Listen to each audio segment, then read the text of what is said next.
Fala, galera do terceiro ano CEDU, tudo bem? Professor Fabrício aqui para mais uma aula sobre questões conceituais de população. Hoje vou fazer uma pequena revisão com vocês, tá? E vou colocar alguns conceitos novos para vocês aqui, tá? Então, vou dividir a tela aqui para ficar melhor, vocês já me conhecem. Então, a gente vai falar um pouquinho sobre os conceitos populacionais aqui, tá? Então, criei um slide aqui bacana para que vocês visualizem melhor. Sei que vocês são visuais também, assim como eu, e vamos lá, certo? Então, aqui, população, tá? Vou fazer uma breve recapitalização. Antes da gente iniciar, eu já vou adiantar para vocês que a nossa primeira aula, próxima aula que a gente tiver presencial, a gente vai fazer uma prova sobre esse assunto, tá? Assim como a gente já fez no ano passado uma prova sobre população brasileira, agora vai ser sobre população mundial. Vai englobar todos os conceitos que a gente vem trabalhando, então eu peço para vocês que estudem os conceitos, eu vou disponibilizar os slides para vocês, vou disponibilizar o material em PDF, como eu sempre mandei para vocês, tá? E na primeira aula presencial a gente vai fazer a prova, ok? Aquela velha prova que a gente faz com entre 15 a 20 questões, tá? Nesse modelo presencial eu vou fazer duas provas diferentes, a prova amarela e a prova azul, tá? Já para vocês irem se preparando para os vestibulares também, tá? E aí a gente vai fazer provas diferentes para que vocês tenham uma noção como é um vestibular, como é um Enem, ok? Então aqui peço que vocês prestem atenção nessa recapitulação desses conceitos que eu vou passar para vocês e vou passar alguns conceitos novos para vocês, como pirâmide etária, transição demográfica e envelhecimento da população, ok? Então vamos seguir aqui. Primeiro eu vou fazer uma recapitulação, como já falei para vocês, rever alguns conceitos, né, como de demografia, que é a ciência que investiga as populações humanas nos seguintes aspectos. Não falei em aspectos na outra aula, né, mas os aspectos são aqueles que a gente já vem trabalhando em alguns modos. Natalidade, mortalidade, produção econômica, migração, que a gente tem falado bastante, e a distribuição ética de um estado, de uma nação, de um país, de uma cidade. Certo? E quando a gente fala em população, é sempre sob uma perspectiva quantitativa, de quantidade de população. Beleza? Seguindo aqui, conceitos importantes, a gente já falou, população absoluta, né, que é o número de pessoas total, né, de um lugar, país, região, tá? E a população relativa é a relação entre o número de habitantes e a área que ocupa, né, ou densidade demográfica, que é aquele cálculo, né, que eu passei para vocês. Aqui eu estou dando um exemplo, tá, de cálculo de densidade demográfica, né, a cidade teria 2 milhões de habitantes e a área 500 mil quilômetros, né? Divide a população pela área, então a população relativa ou a densidade demográfica deste local é de 4 habitantes por quilômetro quadrado. Tranquilo, né? Já passei isso para vocês em sala, tá?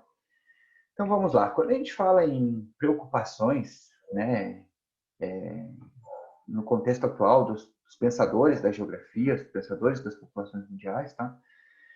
E aí é estabelecida uma forma para o cálculo do crescimento, né, que é o crescimento populacional igual ao crescimento vegetativo, tá? É a diferença, né, entre a taxa de natalidade e a taxa de mortalidade. Também já comentei isso com vocês, tá? E aí tu soma os imigrantes, tá? Então o imigrante é aquilo que eu já comentei para vocês, né, que é um estrangeiro que vive em seu país, e os imigrantes são aqueles que saem, tá? Então imigrantes saem e imigrantes chegam, beleza? Seguindo aqui, o conceito que eu quero comentar hoje para vocês é o da pirâmide etária. Deixa eu passar os slides aqui, tá?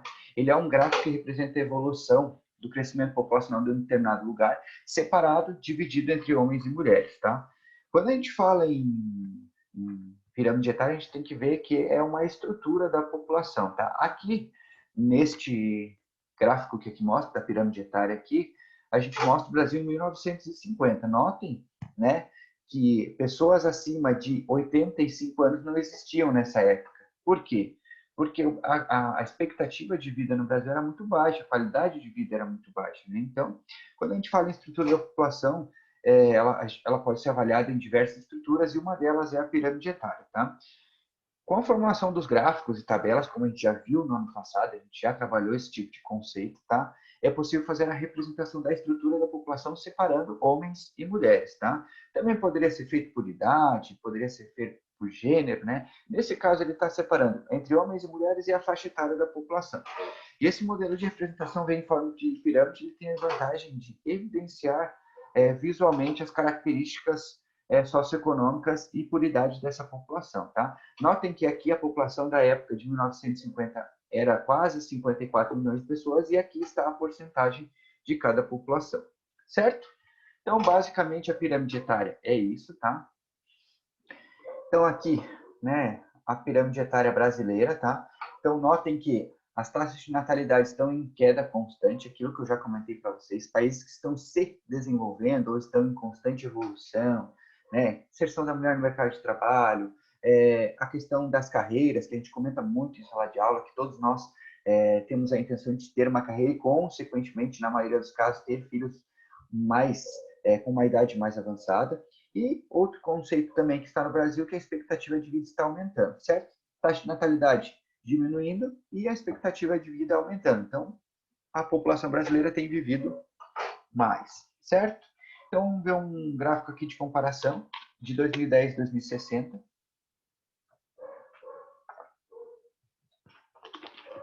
Só fui tomar uma água aqui. Então, notem, né, como a população em 2060, acima dos 60 anos, ela vai aumentar. E como a população, né, economicamente ativa, ou PEA, que a gente chama, que é aquelas pessoas da idade ativa de trabalho, né, que é dos 15 aos 60, 65 anos, como ela vai, né, diminuir. Notem esse gráfico, analisem esse gráfico, tá? E anotem anotem no caderno onde vai ter essa maior disparidade, onde vai ter esse maior crescimento populacional. Notem que em inúmeros casos ele vai estar diminuindo, como na população, né, dos 15 aos 19 anos, que é a idade de vocês, a população brasileira vai estar diminuindo, e já na população mais idosa, né, acima de 65 anos, ela vai estar aumentando. E isso vai causar uma série de problemas que a gente vai ver mais à frente. Mas a pirâmide etária, vocês notam que ela tem mudado no Brasil. Notem em 2010, há 10 anos atrás, e notem em 2060 como essa projeção, né, vai ser, ok? Então, eu peço que vocês anotem as principais disparidades que a gente vai ter, né? Porém, notem que a população claramente no Brasil está envelhecendo, certo? Consequentemente, a população está tendo menos filhos, né? A população na idade ativa vai diminuir, entre outros fatores, certo? Então, falando em expectativa de vida, que já comentei ali no conceito, tá? Os brasileiros, logicamente, estão vivendo mais, tá? Motivos. O primeiro deles e o principal, avanço da medicina, pessoal. Isso é um contexto clássico. Se melhora a medicina de um país, se estabelece um sistema de saúde como o Brasil tem, controle de doenças, um sistema público de saúde, obviamente, né, a população vai ter uma expectativa de vida aumentada, certo? Avanço no setor de saneamento básico da população, tá? Isso também é um fator determinante para que a expectativa aumente, pelo fato que não gera doenças, né? As pessoas têm uma qualidade de vida melhor. Campanhas de vacinação. Hoje, no contexto atual, muitas pessoas falando em vacinação, vacina da Covid, mas são inúmeras vacinas, a da gripe, a da febre amarela, e que o Brasil tem, né, no contexto global. O Brasil é um país de referência em vacinação, desde que tenha vacina, né, diferentemente do que a gente tem visto na Covid-19, né, mas as vacinas são muito importantes, né, para o aumento da expectativa de vida no Brasil, tá? Outro contexto também interessante é o da urbanização. Já comentei para vocês que as taxas de urbanização no Brasil são altas, altíssimas, e isso, consequentemente, faz com que as pessoas vivam mais, né? No campo, as pessoas, basicamente, tendem a viver menos, tá? Então, seguindo aqui a nossa aula, tá? Então, queda de natalidade aqui, motivos, métodos contraceptivos. O que são os métodos contraceptivos? O DIU, a camisinha, né, que é o preservativo, anticoncepcional, né, são vários métodos contraceptivos, e principalmente aquilo que a gente sempre faz em aula, que eu fiz com vocês, planejamento familiar. Quantos filhos vocês querem ter no futuro? 1, 2, 3, 5, 10, né? Aí, geralmente a gente tem um planejamento, né, e a gente sabe mais ou menos quantos filhos a gente quer ter no futuro, certo? Outro contexto que a gente já comentou, já debateu muito em sala de aula, a entrada da mulher no mercado de trabalho, certo? A mulher entrou, tem os mesmos papéis que o homem na sociedade, consequentemente, a mulher pensa na carreira dela, né? Pensa em estudar também, ter uma graduação, uma pós-graduação, um mestrado, um pós-doutorado, né? E ela ter, né, cargos, né, nas empresas e também trabalhar fora, assim como, né, na maioria dos casos, o homem, né? Passaram a desempenhar funções sociais, né, fora de casa, né? Só que, como a gente já comentou várias vezes, geralmente a mulher tem duas funções, né? Trabalhar fora e cuidar da casa, e isso, logicamente, a mulher deixa em segundo plano ter um filho, porque aí vai ser uma tripla função, né? Que a gente já comentou várias vezes, né? E os papéis domésticos aqui que a gente fala passaram a ser associados aos profissionais, por exemplo, uma empregada doméstica, certo? E urbanização, consequência, viver em cidades, menos filhos, certo? Quem vive na cidade tem menos filhos. Claro, não estou generalizando, mas na maioria dos casos é assim. Beleza? Seguindo aqui, outro conceito aqui para a gente lembrar também, o PNUD, que a gente já comentou também, fizemos trabalhos no ano passado, né? O Programa das Nações Unidas, tá? É um programa de desenvolvimento da ONU, avalia o IDH, o Índice de Desenvolvimento Humano, tá? E o IDH, o que avalia o IDH, né? Educação, saúde e renda, tá? O IDH é medido no mundo todo, tá? Em todos os países, e aí tem aquela lista, quanto mais próxima, que ela varia de 0 a 1, então, quanto mais próximo de 1, melhor é o IDH daquele país, quanto mais próximo de 0, pior é o IDH daquele país. Certo? Então, para relembrar também, o IBGE é o que aplica o censo, tá? E o que é o censo? Muita gente perguntou, né? O que é o censo, tá? É a contagem da população, né? O censo, ele vê vários fatores, né? Conta a população relativa, conta a população absoluta, a renda da população e como é o crescimento vegetativo, certo? É um processo um pouco caro, tá? E a pesquisa amostral de domicílio, que é o PNAD, tá? Ele é mais rápido e não tão caro. Outro contexto que eu quero trazer para vocês aqui é a questão da transição demográfica. Notem esse gráfico aqui, tá? E essa questão de transição demográfica, ela vem lá de 1920, lá da década de 20, tá? Foi criado um modelo para explicar o ritmo de crescimento da população mundial, que ficou conhecido como modelo de transição demográfica. Aqui temos uma tabela, como vocês podem ver, né? Que ela demonstra tanto o crescimento quanto o envelhecimento da população. Está ligado diretamente ao nível de desenvolvimento ou não de uma nação, né? Quanto menor o desenvolvimento, em alguma das fases ela vai estar, logicamente vai estar nas primeiras fases. Refletindo nas taxas de natalidade e mortalidade, certo? Quando a gente fala em primeira fase, né, existem altas taxas de natalidade e mortalidade com predominância de taxa de natalidade. Então, a população vai ter muitos nascimentos, certo? As condições de sanitárias são ruins, né, não são legais, e a carência de prevenção e tratamento de doenças, né, a ausência de uma questão médica, né, e geralmente os países mais pobres estão na fase 1 ainda. Quando a gente fala em fase 2, apresenta diminuição da taxa de mortalidade e aumento na expectativa de vida, e há mais idosos, mas não há controle na natalidade, que continua muito alta. Países subdesenvolvidos também, né? Na terceira fase, né, de desaceleração demográfica, a taxa de mortalidade baixa e a diminuição da taxa de natalidade. Então, a mortalidade diminui e, consequentemente, a natalidade também, certo? Por aqueles fatores que a gente já comentou nos slides anteriores, certo?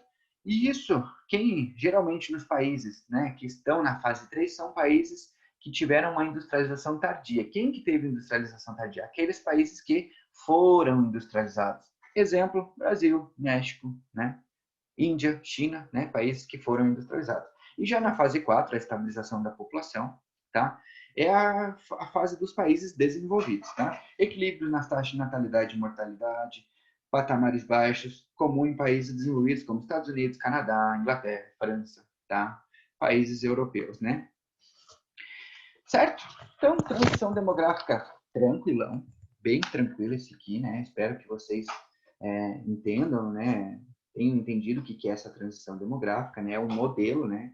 Feito por estudiosos, mas que no contexto atual ainda é muito claro em questão de países desenvolvidos, países emergentes e países subdesenvolvidos. Beleza? Quando a gente fala em países subdesenvolvidos, são aqueles países, né, com inúmeros problemas sociais, baixíssima qualidade de vida, né? Praticamente todos os países africanos, exemplo, Nigéria, Egito, Marrocos, Tunísia, né? Já países emergentes, quando a gente fala, são países que têm números prósperos para se tornarem desenvolvidos, tá? Tem um bom mercado econômico, né? Países com uma boa exportação, com prósperos números para se tornarem desenvolvidos. Exemplo, Brasil, China, Rússia, Índia, África do Sul, México, Argentina, esses países. E os países desenvolvidos são aqueles países altamente industrializados, países com uma boa renda, uma boa saúde, uma educação de qualidade, saúde de qualidade, né? Acesso ao emprego, acesso à renda e, obviamente, países desenvolvidos, a gente nota Canadá, Estados Unidos, Inglaterra, né? Alemanha, Coreia do Sul, Japão, Austrália, esses países desenvolvidos, certo? Outro problema que a gente fala, né, em questão de geografia e população é o envelhecimento da população, certo? O que é o envelhecimento da população, galera? Quando uma população acaba envelhecendo, né, e para um país é bom, pelo fato de que a expectativa de vida ela acaba crescendo, né? E esse processo de envelhecimento ocorre de forma, obviamente, natural, tá? Mas com etapas diferentes que levam um certo tempo. Envelhecer não é algo tão simples, a gente sabe como é difícil a questão de envelhecer, principalmente num país subdesenvolvido, emergente como é o Brasil, né? E ele envolve vários fatores que vai causar um envelhecimento sadio, né, de uma população. Já está aqui melhoria na qualidade de vida, previdência, que é a questão da previdência do desconto do salário durante toda a tua vida ativa, né? Aposentadoria, planos de saúde. Claro que quando você envelhece, né, tem consequências positivas e negativas, tá? E esses fatores que eu comentei para vocês aqui fazem com que o ato de se envelhecer, o ato de ficar velho, seja uma preocupação social das pessoas. Todo mundo tem, né, uma preocupação com o futuro, como vai ser meu futuro, como vou planejar, né? E quando a gente fala em questões de preocupação, sempre se fala em políticas públicas, né, em questões sociais, políticas públicas. Algumas consequências, né? A população idosa necessita de mais cuidado. Notem que precisa de vacina, precisa de remédios, precisa de acessibilidade, né? E nosso corpo, né, obviamente não possui as mesmas energias do passado, a gente sabe disso, né? Nem os órgãos com a mesma eficiência, e é claro, vai precisar de uma saúde de qualidade, né? E quando a gente fala em qualidade, a gente precisa de políticas de saúde para este segmento da população. O Brasil, né, com o SUS, tem políticas de qualidade nessas questões, certo? Os gestores da área de saúde também devem pensar em quê? Estratégias e locais próprios para a população de idade avançada, doenças crônicas, cardiovasculares, diabetes, deficiências aparecem em virtude dessas idades mais avançadas, tá? Outra questão também que vem uma preocupação, questão da previdenciária, né? Muitos países apresentam adotam sistemas de aposentadoria para quem chega numa determinada idade, né? E aí no Brasil, por exemplo, a gente tem o caso de ser, né, aposentado por tempo de serviço, por ser pensionista, né? Mas que a gente vai ver mais à frente, certo?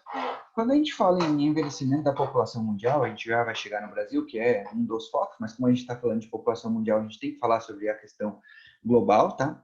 E há muito tempo o processo de envelhecimento é quase um privilégio, né, dado as questões, né, de subsistência, né, desde as primeiras décadas do século XX existia uma preocupação muito grande nessa questão, né, avanços medicinais, planejamento das populações, saneamento básico, uma melhor nutrição, uma melhor alimentação, erradicação de algumas doenças, né, e a população mundial, logicamente, veio a viver mais, certo?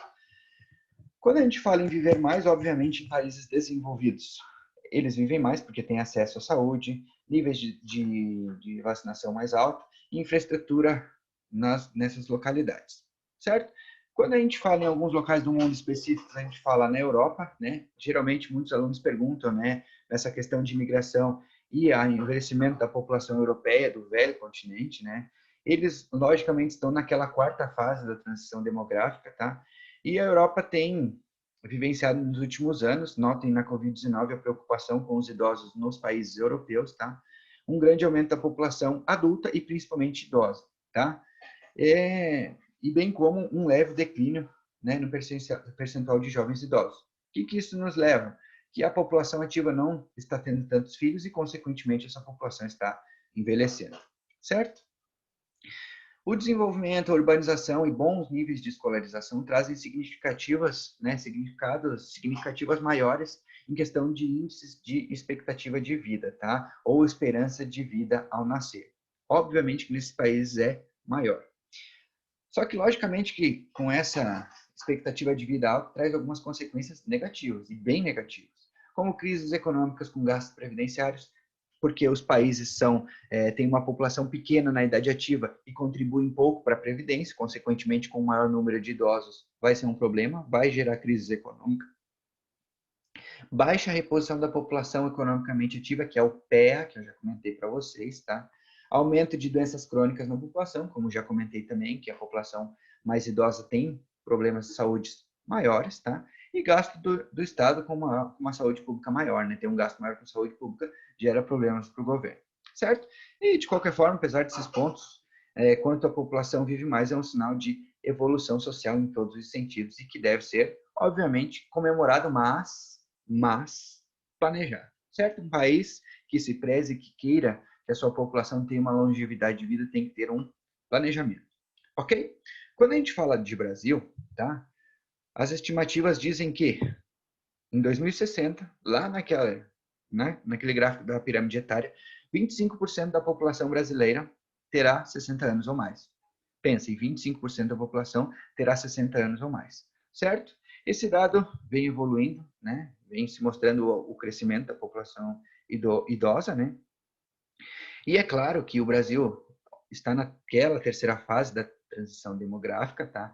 E aí um dos fatores que a gente vê que as famílias, né, não estão tendo tantos filhos e a população consequentemente, né, vai ter uma expectativa de vida alta é pelo fato principalmente do planejamento familiar, a questão da mulher no mercado de trabalho, a questão da mulher, né, tendo a decisão de ter menos filhos, a questão de ter uma carreira, casando mais tarde, tendo os filhos mais tarde, geralmente tendo menos filhos, geralmente um, dois, né?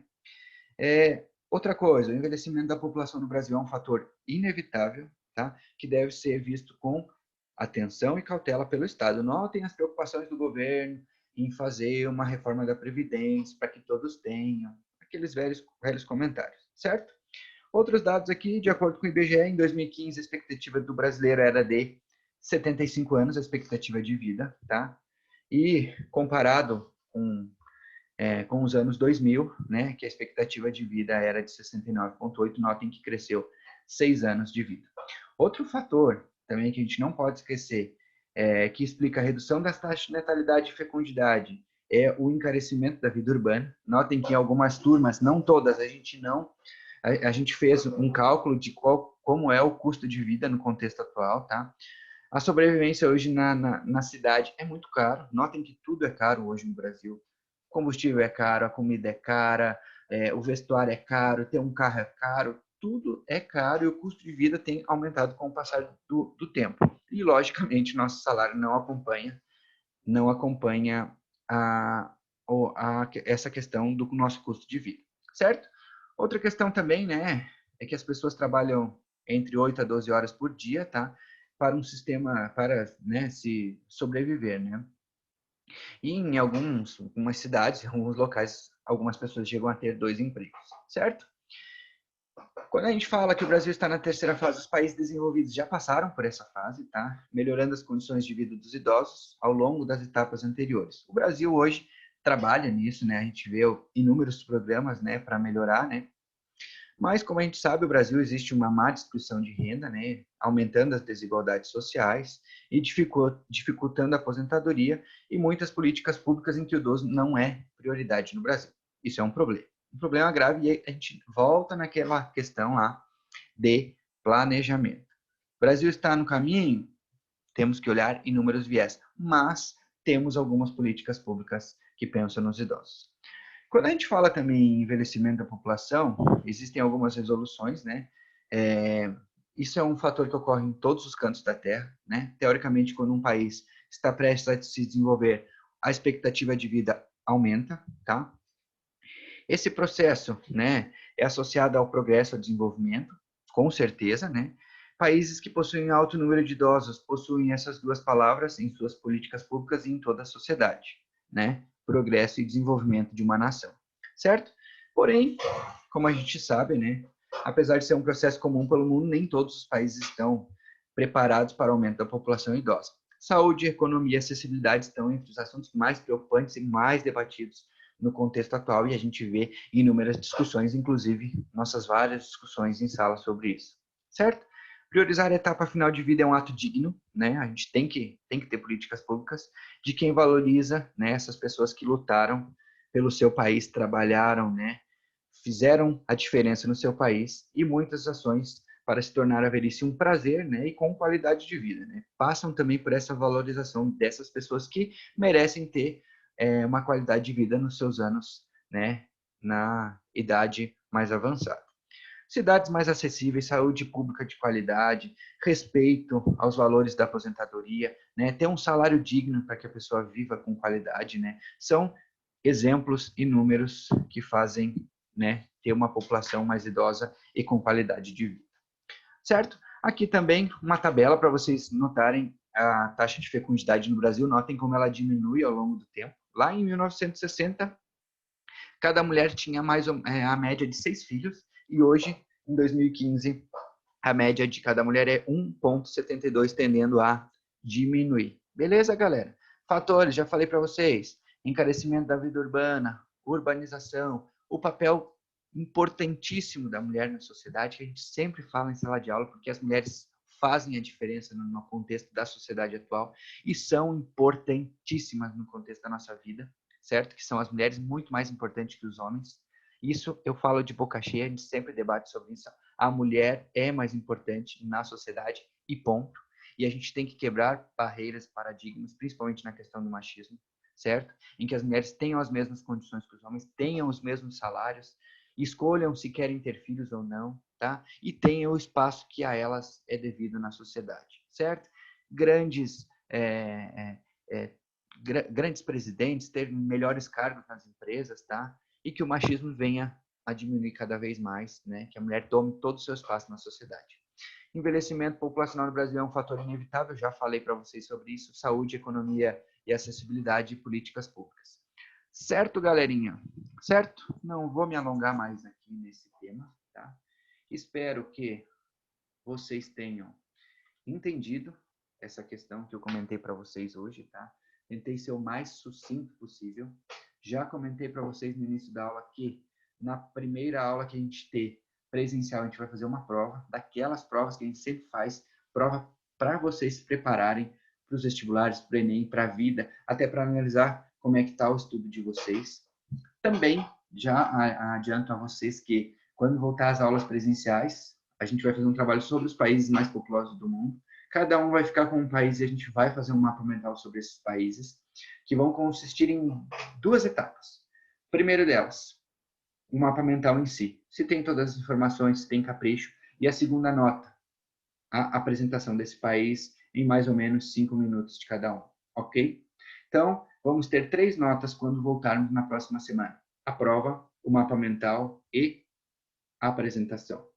Tranquilo, galera? Fica aqui meu abraço. Fiquem com Deus. Se tiverem dúvidas, estou à disposição. Um abraço. Tchau, tchau.